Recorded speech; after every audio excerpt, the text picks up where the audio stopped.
The fine that lit a fire suddenly, a security officer tackled a man holding a rose bush like it was contraband. People gasped. A 9-year-old girl screamed. It was just a garden. But what happened next? That's when the HOA president stepped forward, lips curled, and said, "You violated Section 14.7b, ornamental vegetation, without preclearance." The man was that my roots in that soil ran deeper than their bylaws.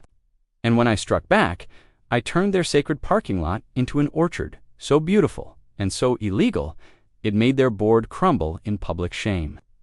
It started one quiet Monday morning. I was kneeling down in my backyard, hands deep in soil, planting the first row of heirloom tomatoes I'd been saving seeds for since last spring. It was peaceful. The sun was coming up over the hills, birds chirping. Recovering from a torn rotator cuff, I wasn't building a swimming pool. I wasn't pouring concrete, just soil, water, and patience. But just as I was planting the basil beside the marigolds, I heard the familiar grind of tires on gravel. I looked up, that beige golf cart again, the HOA patrol. They didn't wave, just parked near the edge of my fence line, snapped pictures, scribbled on a clipboard, and drove off. I brushed it off. I'd done nothing wrong, or so I thought. The next day, a crisp envelope was duct-taped to my front door. I peeled it open, hands still stained from compost, and read the words that would set this whole war in motion. Notice of violation, unauthorized agricultural development. There was a $500 fine for unapproved ground disturbance and an additional $250 per day if not corrected within 48 hours. I laughed out loud. I thought, surely this was a mistake. I called the number, no answer. I emailed the compliance officer, auto reply. I drove to the HOA office. Closed, apparently. The Community Improvement Committee only met once a week, but the fines, those accumulated daily. I wasn't just mad, I was insulted. Gardening was my therapy. After 15 years as a paramedic, I'd retired out here for peace. No mortgage. The land was mine. And now, some clipboard warrior wanted to nickel and dime me for planting cucumbers. Not happening. I waited until the next board meeting. They hold them at the community clubhouse, that overly manicured complex near the tennis courts. You know the type. Fake Tuscan arches, plastic fountains, reserved parking for board-only signs slapped everywhere. I showed up early, sat front row. When they finally called my name, I stood up calmly and asked one question. Which specific rule did I break? There was a pause, a shuffle of papers. The president, Karen Sweeney, mid-50s pearl earrings, voice like brittle, glass said. Section 14.7b states that all plantings over 6 square feet must be pre-approved to ensure visual harmony with surrounding properties. I blinked, so ... tomatoes disrupt harmony. Laughter bubbled up from the audience. Karen narrowed her eyes. Sir, this is not a joke. Gardens lead to unsightly growth, pest infestations, and inappropriate use of residential spaces. I replied, You mean growing food is inappropriate? She said, In this community, yes. That was it. That was the moment something snapped. Inside me, if they wanted to play games over gardens, I'd give them something worth writing up. I knew that HOA's crown jewel, their pride, wasn't their rules. It wasn't their meetings. It was their pristine parking lot, a wide, clean slab of asphalt that served the clubhouse, lined with imported palm trees and color-coded spaces. It was over-designed and stupidly expensive to maintain. Not native species, they said. But I had a plan, one they wouldn't see coming. I went to the county records office, dug deep. That's when I found the loophole. The clubhouse parking lot. It wasn't actually HOA-owned. It was under an outdated parcel registered to the original developer, and guess who had bought the developer's last 3 acres during a foreclosure sale in 2019. That's right, me, the edge of the parking lot, and roughly a third of the entire paved space was technically on my land. Survey stakes proved it. They'd never bothered to redraw the maps. My orchard plan was now greenlit. The next day, at sunrise, I brought in a backhoe. No announcement, no notice. I started tearing up the section of pavement that fell on my property line. Neighbors came out in pajamas. Some cheered. Karen stormed out 30 minutes later, phone in hand, barking orders. Stop. Stop this madness. You're damaging HOA property." I calmly pointed to the survey flag. "This is my land. You find me for gardening? Now I'm gardening here." I didn't just plant trees. Hired a local artist to install hand-carved wooden signs that read, "Private orchard, no trespassing." Within 3 days, the once pristine lot looked like a Mediterranean grove, and suddenly, HOA members had nowhere to park. I'd struck at the heart of their vanity. The retaliation came fast. Karen filed an emergency injunction, claiming vandalism of community resources, but my documentation was airtight. The court hearing was held that Friday. I stood alone at the bench, while the HOA showed up with a lawyer wearing a $3,000 suit and a binder the size of a microwave. The judge asked for proof of ownership. I handed him the deed. He read it, paused, then slowly smiled. "This orchard," he said, "is within the legal bounds of the owner's property." Case dismissed. Karen looked like she'd swallowed a lemon whole. I didn't stop there. I invited the local paper. Veteran turns HOA fine into fruitful victory. It went viral. Channel 4 ran a segment. They called me the Orchard Avenger. I started giving away baskets of figs to neighbors. People who'd once silently obeyed the HOA began asking questions, demanding audits, showing up to meetings with cell phones rolling. The cracks had begun to show, but it wasn't over. That night, as I sat on my porch sipping tea under the orchard lights, I heard tires crunching down my gravel path. 2 black SUVs, tinted windows. I stood. The doors opened. 3 men in suits stepped out, not HOA, not county officials. One of them flashed a badge and said, "We need to talk. Your orchard just uncovered something, ... unexpected." And that is where everything changed. Roots beneath the asphalt title, HOA. Find me from my ranch garden, so I made their parking lot into a private orchard. They didn't knock. They didn't ask. The fig trees through the orchard gate and up my porch like they already owned the place.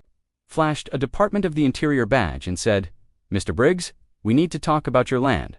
Privately, his tone wasn't aggressive, but it wasn't casual either. You could hear it in the gravel under his words. I glanced at their shoes. Not a speck of mud. These guys hadn't been near real ground in years. I crossed my arms and said, "You're standing on my orchard. This land is private. Start with why you're really here." He nodded once, clipped because the soil you just uncovered in your so-called orchard was flagged in a federal archive 16 years ago. What you unearthed wasn't just pavement, it was covering a protected site. Suddenly, the lights in my head flicked back to that second morning, when I dug up the irrigation trench and found a strange row of stones, perfectly spaced, maybe old foundation bricks. I'd thought they were just construction leftovers. The shorter guy opened a folder and pulled out a black and white photo, faded, grainy. It showed a stretch of flat land, my land, but back when it was all field. In the corner, a wooden structure barely visible. This was a settler outpost, registered pre-statehood. Someone buried it when this neighborhood was developed in the 80s. I blinked. "You're saying I planted my orchard on a historical site?" He nodded, unwittingly. "Yes, but legally, it's now under federal review. We need a full archaeological survey, effective immediately. You're to cease all activity on the orchard until further notice." That's when I realized something wasn't right. These men were way too prepared to fast. They'd shown up with documents, maps, photographs within 24 hours of a local HOA dispute going public. I asked flatly, "Who tipped you off?" The lead agent hesitated, then said, "An anonymous complaint flagged aerial footage. Someone submitted a request for an environmental impact assessment." Double quotes Karen. I could feel the fire build in my stomach. She had gone above the county, above the courts, and brought in the federal hammer just to shut me down. All because I embarrassed her. I forced a smile. "Sure, you do your survey. I'll cooperate. But while you're at it, you might want to check this out." I reached into my desk drawer and pulled out the folder I'd been building records of HOA spending. Leaked board emails from a whistleblower neighbor, and a signed letter from a former treasurer who'd resigned, citing unethical use of development funds. I slapped it on the table. If you're really here for the truth, start with where the HOA got the funds to build their community enhancements over a protected site in the first place. The three agents exchanged a look. The leader grabbed the file without a word within minutes. They were gone. Not a goodbye, not a promise. Just the crunch of tires fading into the orchard's edge. I stood there alone, fists clenched, heart hammering. This was no longer about gardens or fines. This was war. And I'd just handed them the first bullet. That night, I couldn't sleep. My phone lit up with messages. Some neighbors thanking me, others warning me. One voicemail from an anonymous number simply said, "Back off, Briggs. You don't know what you're digging up." That's when I installed the cameras. 8 of them covering every inch of the orchard. Motion alerts, 4K night vision, cloud backup. If they came for my trees, or worse, my house, I'd be ready. The next day, I got a certified letter from the HOA, Notice of Imminent Domain Reclamation. They were claiming my portion of the parking lot, and now Orchard was essential community infrastructure, and they were moving to forcibly purchase it under eminent domain. My hands shook. These weren't just fines anymore. They wanted my land. I called my lawyer, a quiet guy named Ray Fenn, ex-military, now specializing in rural property rights. I gave him the whole story, fines, parking lot, the orchard even, the federal suits. He didn't blink, just said, "I've dealt with bigger bullies than this, but we're going to need records, old ones, like county level and pre-subdivision." I nodded. I've got a storage unit full of them. My dad kept everything. That afternoon, we drove out to the unit. 40 years of papers, maps, receipts, and deep in one filing drawer, we struck gold. An original land survey from 1976 showing the parcel lines before the subdivision was ever approved. And right there, clear as day, was the shaded triangle of land. Now my orchard labeled, "Not for development, heritage ground," Ray whistled.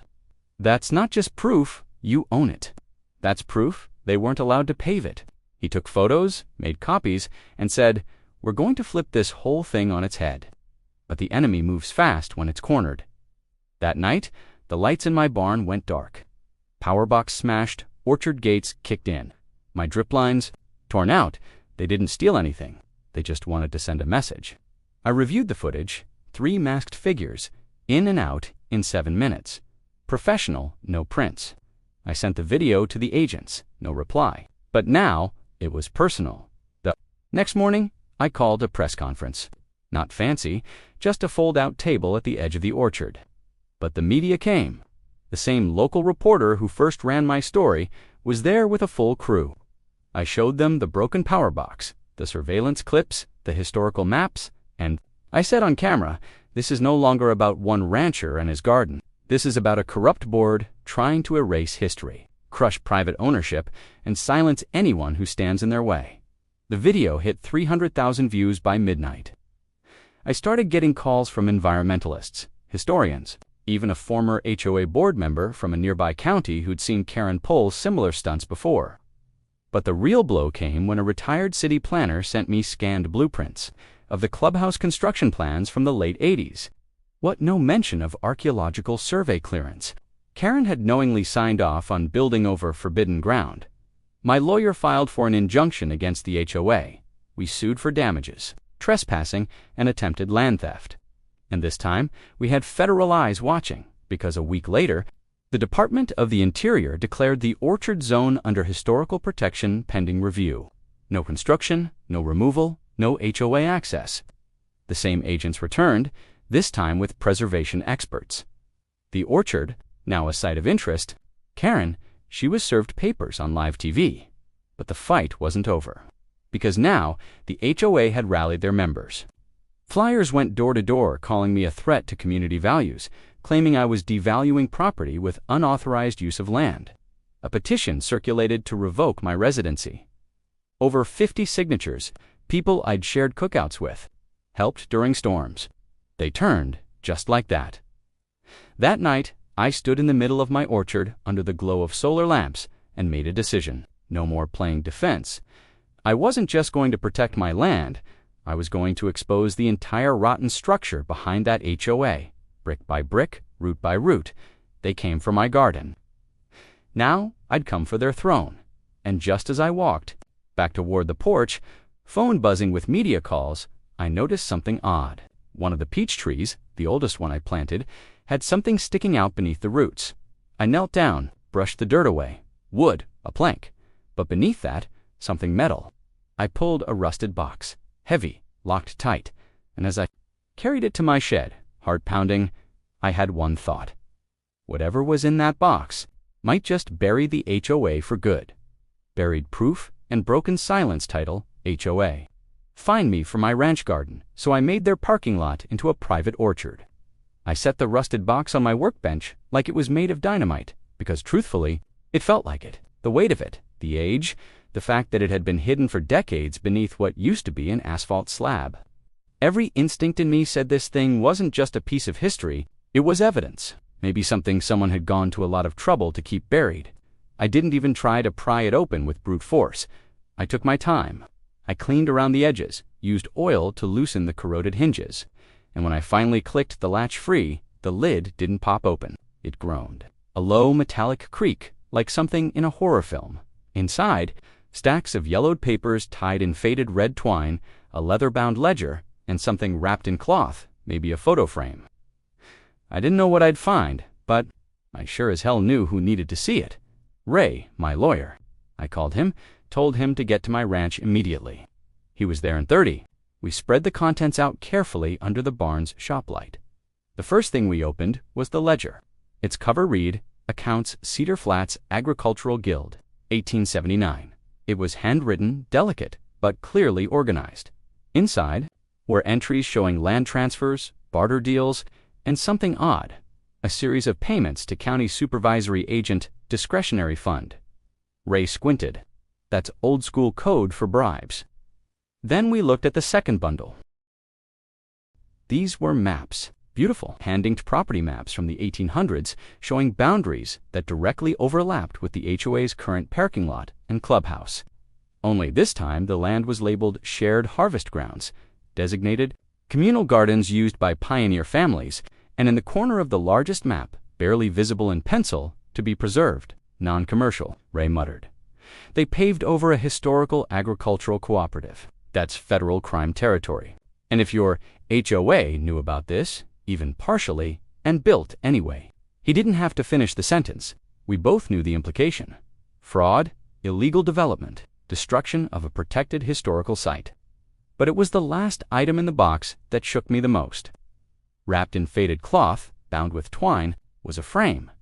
I thought it might be a photo, but when I peeled it open, I saw something far more damning.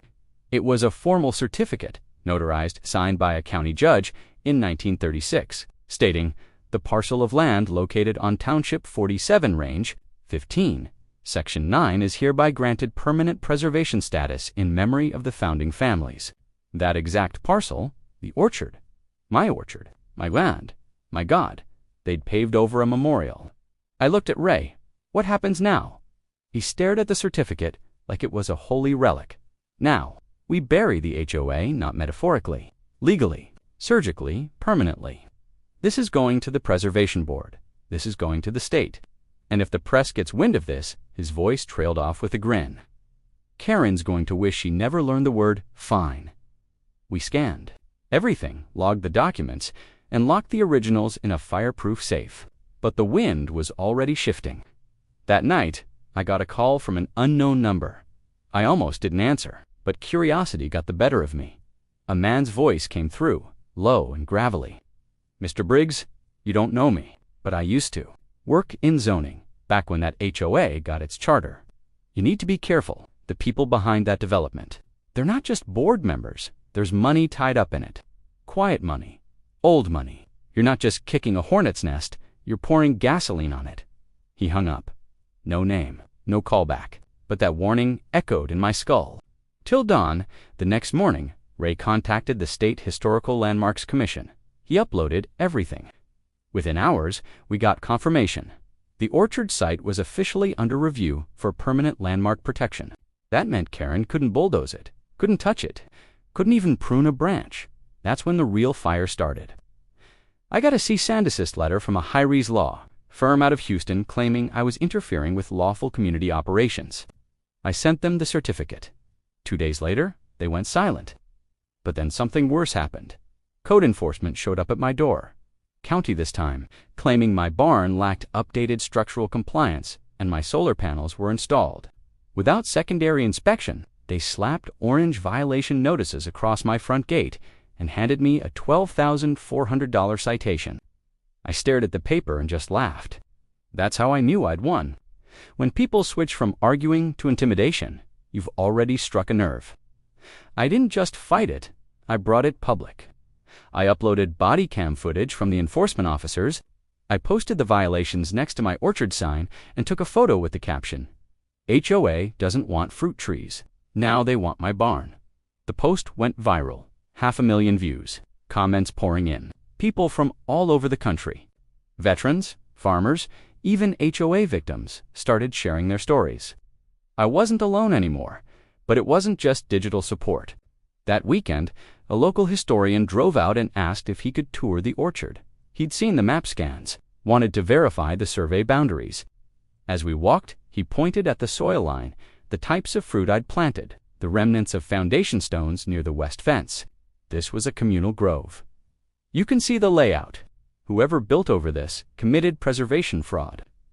Then he looked at me. "What you found in that box? That wasn't luck. That was a legacy calling back." That night, I saw the orchard differently, not as revenge, not even as resistance, but as restoration. I was giving life back to a piece of land they'd tried to sterilize with concrete and politics, and people were noticing. Cars were slowing down at the edge of my property. Some waved. Others rolled down windows and shouted support. It was hope. Until Tuesday, that morning I came out to find 3 trees cut, not just damaged, butchered, peach trunks sawed at the base, signs ripped out, drip lines slashed. Whoever did it came at night and knew exactly what they were doing. I checked my footage. They wore masks, carried bolt cutters, moved with precision. It wasn't teenagers. It was a message. I called the sheriff. He shrugged. "Civil dispute. Can't prove HOA involvement." But I wasn't taking it lying down. I called the reporter who'd first interviewed me, gave him the footage, gave him the historical documents. He ran a full expose that Friday. The orchard versus the HOA. How one man unearthed a century-old secret. The video crossed 1 million views. Karen tried to hold a town hall to defend the board. It turned into chaos. Angry residents, media everywhere, people demanding resignations. But even that didn't prepare me for what came next, because Saturday morning, as I walked the edge of the orchard, I found a new stake driven into the ground. Bright orange, plastic flag attached. It read, "Survey, proposed expansion zone, not county, not state, private." I followed the new markers, and they led directly toward my house. That's when I knew they weren't just coming for the orchard anymore. They were coming for everything.